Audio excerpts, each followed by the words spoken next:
My kid will not stop talking about your program. My kid will not stop talking about how much fun they're having in orchestra. My kid will has a blast, is looking forward to this, that, and the other.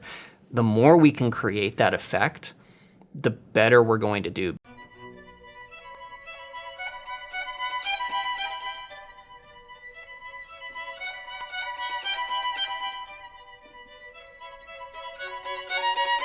All right, I'm here with Devon Curtis. He's the head director at Oakwood Middle School, and he's also the music director and conductor of the Hollick Street Youth Symphony.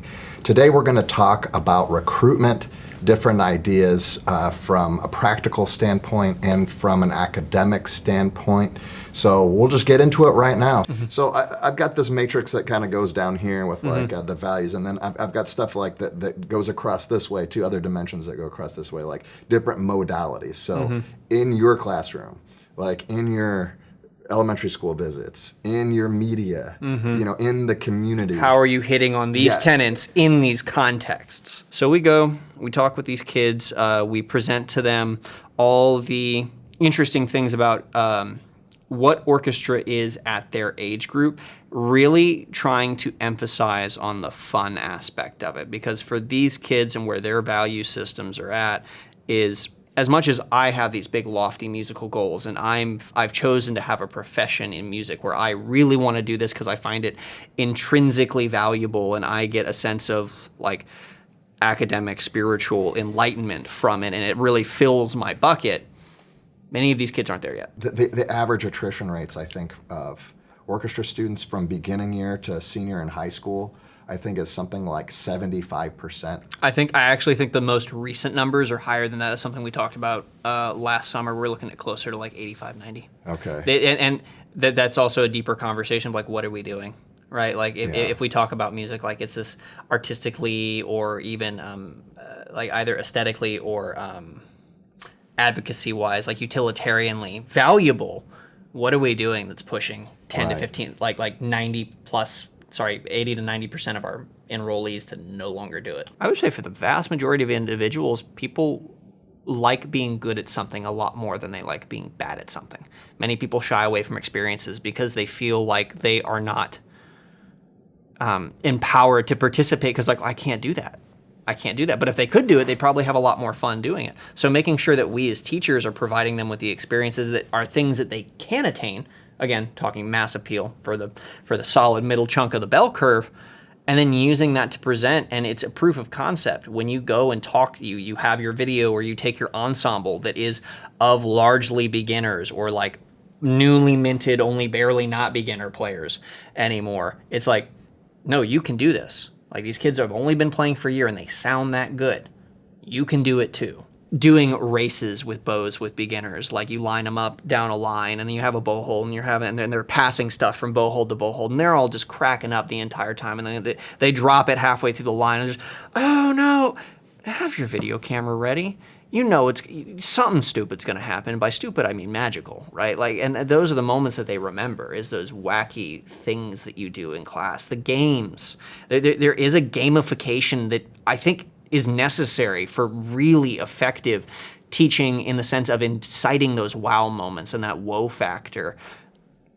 Yeah, there's a lot of technical stuff that has to be hit on, but if you can really manifest those moments strategically, it keeps them interested, it's fun, and have your video camera ready so that way you can put it in a quick little like 5-minute blip presentation. It's like, all these things I'm telling you about, they're not just abstract. Take a look, like, and make sure it's relevant to kids that they probably know. Don't use a video from 10 years ago because they don't know any of those kids.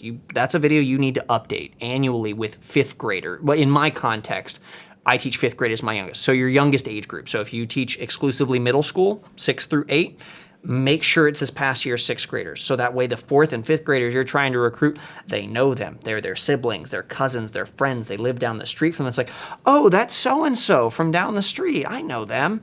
They need that. That's that concrete attachment of something they can relate to. They see, they know. So have a video camera ready and be ready to put together a little fun presentation of like, here's all the cool stuff we do in class. And I think it's relevant that it needs to be stuff that you actually do. And I know this is something you and I have shared in conversations before, but it's so often in our recruiting, best intentions, we go and we play a bunch of pop tunes. And there's nothing wrong with playing pop tunes. But if you don't ever play pop tunes in your class, except for that moment to try and grab them in, it's false advertising, right? You're trying to draw them in with something you don't actually do. But getting back to the base of values and understanding sort of the dichotomy between our values as intellectuals, our values as educators, our values as musicians, ourselves, and performers. We're experiencing that as empathy towards the students when, in fact, they don't experience music that way. And their parents don't. You know, their parents might not be musicians or anything like that. In fact, most of my parents are not. Don't have any degree of musical aptitude. Yeah, we hear that. We hear that so often. It's like, you know, I don't have a musical bone in my body, but I'm so glad my kid gets to experience it. I think I hear that every year, like at least a half dozen times. So the parent that says that's still totally on board with what you're doing. What is connecting them to the music, and how do you create that, or how do you address that value when it comes to trying to sell the parents on this program? I think you're really hitting the crux of the issue there, because that's not only recruitment at that point, because word of mouth is invaluable, and that's coming from someone who's in my position as a orchestra teacher and a facilitator for a larger program, but also from my experience as a professional gigging musician and as a private lesson teacher. Like, there is no advertising that you can buy that comes close to word of mouth. And so if your parents are satisfied, they're going to tell other parents. They're going to tell their friends, like, hey, your kid should check this out. It's really cool. And all that comes down to, my kid had a great time. That I think is at its core, is that when they see any well-intentioned parent, all they want is for their kid to have a better life than they had. All they want is for their kid to succeed. They want to see their kid happy. They want to see their kid fulfilled. They want to see their kid having fun. And the more times we can send them home saying, man, we did this really cool thing in orchestra today. Or, man, I had such a good time at the concert. Or, man, this orchestra trip, we had a blast. Me and my friends did some really cool stuff. And like that aspect of continually making positive memories and making sure your net balance of positive interactions with your orchestra students far exceed your negative interactions.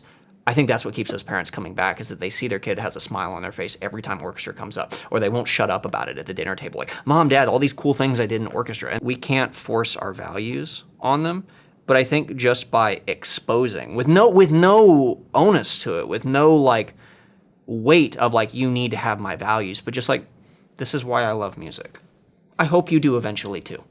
I think just that exposure repeatedly over time, over years, for the kids that want to stick around, will lead them towards finding that path on their own. But here's the thing, is they won't stick around long enough to develop that if they're not having a good time. And that doesn't mean fun to the detriment of technique. That doesn't mean fun to the detriment of a quality musical experience. But I do think it needs to be paramount, because they're never going to get to that point where they start adopting and developing their own value system that prioritizes music in society if they don't spend enough time. And if they're not going to hang around if they don't find it fun. Yes, it gets annoying how many times I have to tell my kids, hey, don't play while I'm talking because I'm trying to give you important information. It's a blessing that they want to play, that's all they want to do is just make noise on this thing. And I never want to lose that. Like, I hope my entire career I have to tell kids, and like, hey, I need you to stop playing in the moment. I get it. I get it. It's great. Not the time.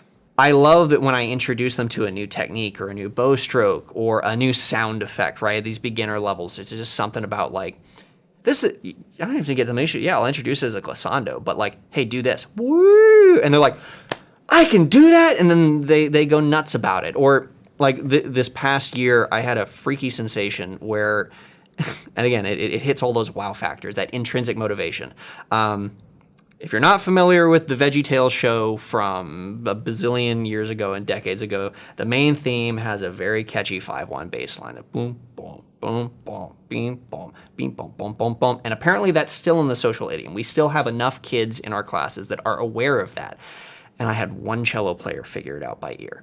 It spread like a virus throughout my entire program. It got to the point, like this is a month or two later, where I had a group of cellists that all went and like superimposed the VeggieTales bass line underneath one of these rote songs. And the entire class is just like I'm in tears on the podium crying. It's so funny.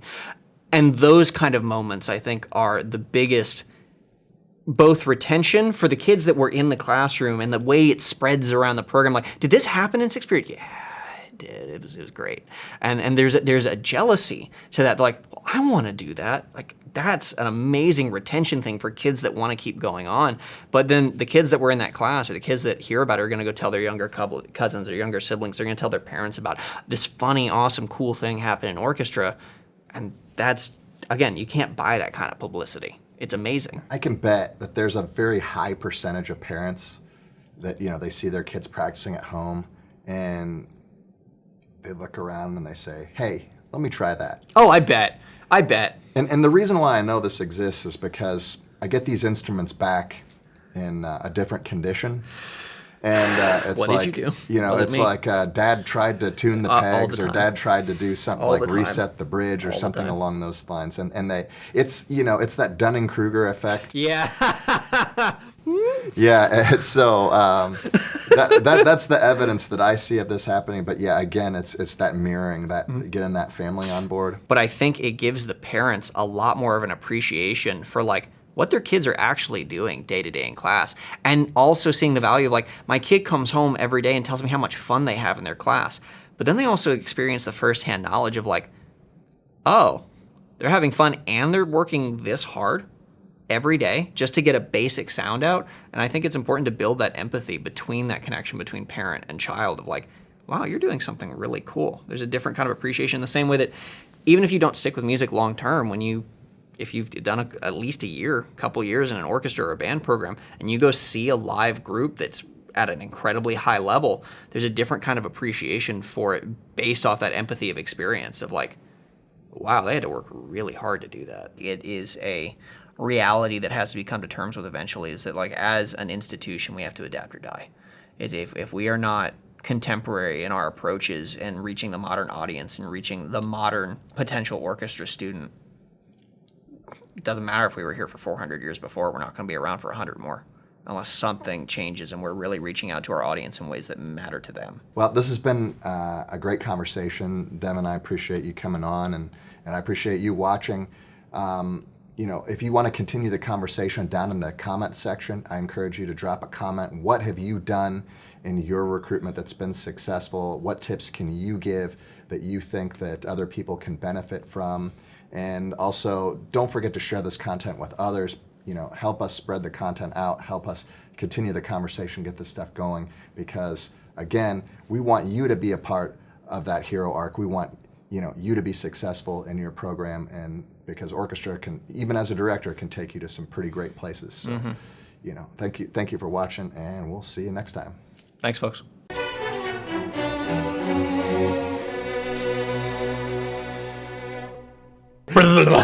Well, we can edit. The power. Yeah, there you go. The power of editing. But no, I love that idea of creating